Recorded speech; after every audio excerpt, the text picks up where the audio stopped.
The MCA Records, MCA Universal Records chapter of my life starts, it's early 90s, so I want to say 92, because I put out my last solo record in 91. Or somewhere, no, the Stetsasonic record. So no, it's not 92, it's actually 94. Yeah, it's actually 94, because I put out You Could Be a Daddy But Never Daddy-O in 93. So it's 94. I'm rock bottom-ish, right? You know, funds kind of ran out. You know, the record did okay, but you know what I'm saying? Now the advances run out. And I get a call from Hank Shocklee, who, you know, I knew for a very long period of time. And he starts setting up these meetings at this place on Fifth Avenue in New York that all you did is like rent conference rooms. And so I go up there, and it's him, it's David Harleston, and a bunch of other people, Jeff Trotter, Ashley Fox, all around this table. And Hank says, hey man, I brought you guys in because Zach Horowitz wants me to come in and work at MCA. But I told him I'm not coming in without a crew. And so he literally comes in with an entire staff. But I always say, hindsight being 2020, I feel like it was one of the biggest mistakes I ever made in my life.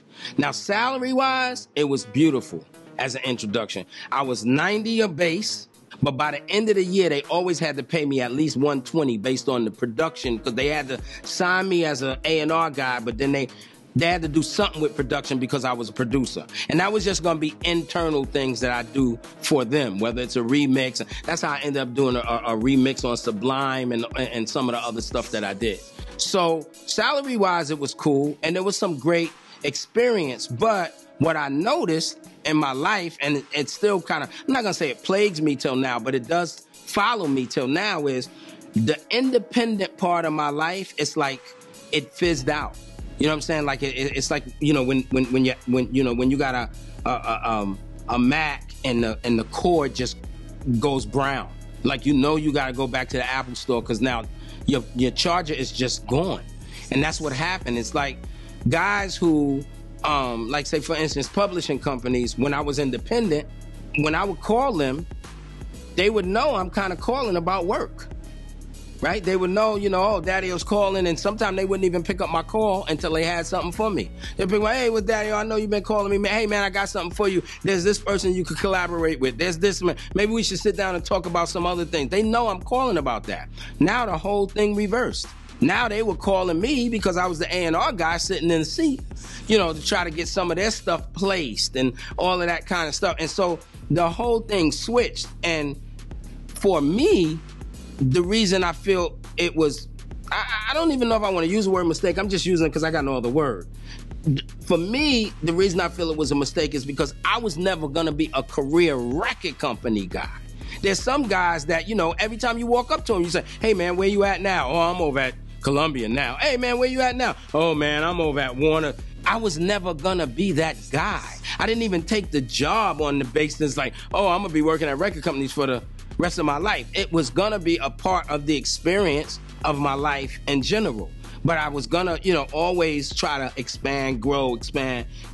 And I just feel like when that was done, it kind of left me in a weird place, because unlike some of my peers that just, you know, now went on to the next label or whatever, that wasn't gonna be so I literally had to go back and regroup and kind of like refine myself after that experience. And I'm like, okay, so if that's the case, it's not like going to school and you get a degree and now you know, it wasn't that.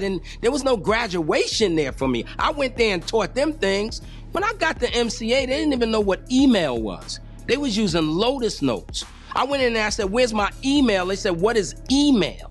And so I had them put 3 phone jacks in my office because they couldn't afford to give me a T1 or a T3, no such thing as cable modems, and there was no Wi-Fi at that time. You know what I'm saying? So I had them do that for me so I could stay connected to AOL all day.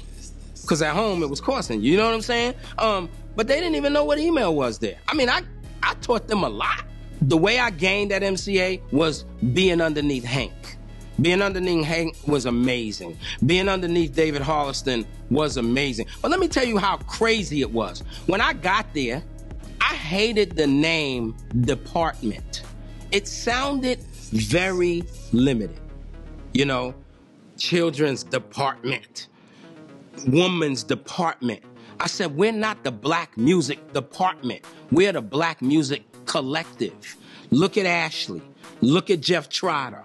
Look at Hank. Look at David. They got MCA to make our business cards to say the Black Music Collective. That lasted all of 2 months. And then the higher ups is like, what the hell are y'all doing? So I didn't get, you know what I'm saying? It's like, that's why I feel, that's the reason I say mistake. Again, I don't know if mistake is the right word, but that's why I say it is because I gave everything, but it's not a lot that I gained there. Hank Shocklee and David Harleston were like co-VPs. I mean, this is the kind of, this never been done before. To this day, it's never been done. There's no such thing as a co-VP in any record company. Let me tell you something else they did. When they came in, they said, we have to mirror the LA office. Because when we came in MCA, it was a annex of the LA office. Any artwork had to be done out there. Hank said, we want an art department in here, everything they got in LA. And it was more David Harleston, he's at Al Jazeera now. It was more David Harleston that was like, look, everything that they have in LA, we need to mirror in New York. So that was, I gained from working with my peers. I gained from working with David Harleston. I gained from working with Hank Shocklee. I gained from working with Ashley Fox. I gained from working with Say Adams. I gained from working with Kenny Gravelis. I gained from working with all these people, but I didn't in particularly get anything from working with the label. You know, and so that's why I feel real weird about it. Hank Shocklee is the principal member of Public Enemy's Bomb Squad. Like, he's kind of the main producer there. And Hank and I met because I was signed to Russell Simmons and Leo Cohen.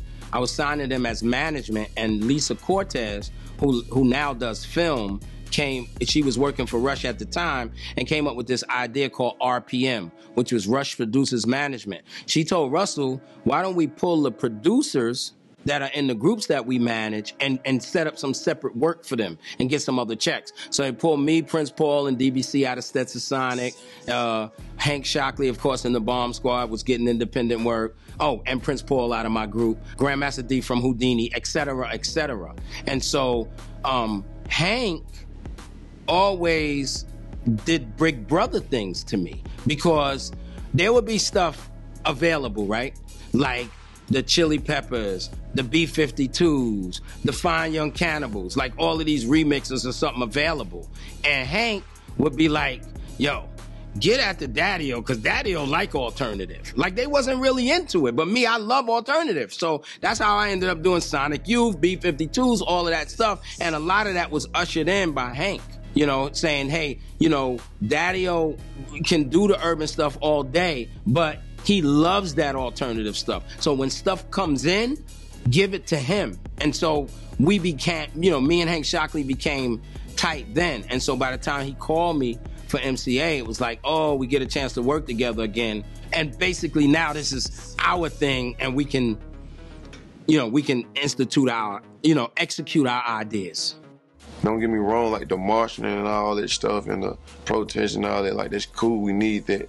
But, man, the hood's so fucked up. Like, you need them protests and marches in the hood, too. It's kind of crazy, you know what I mean? Like, really in the situation what's going on, how the world made, how it's set up right now, you can't do nothing about it.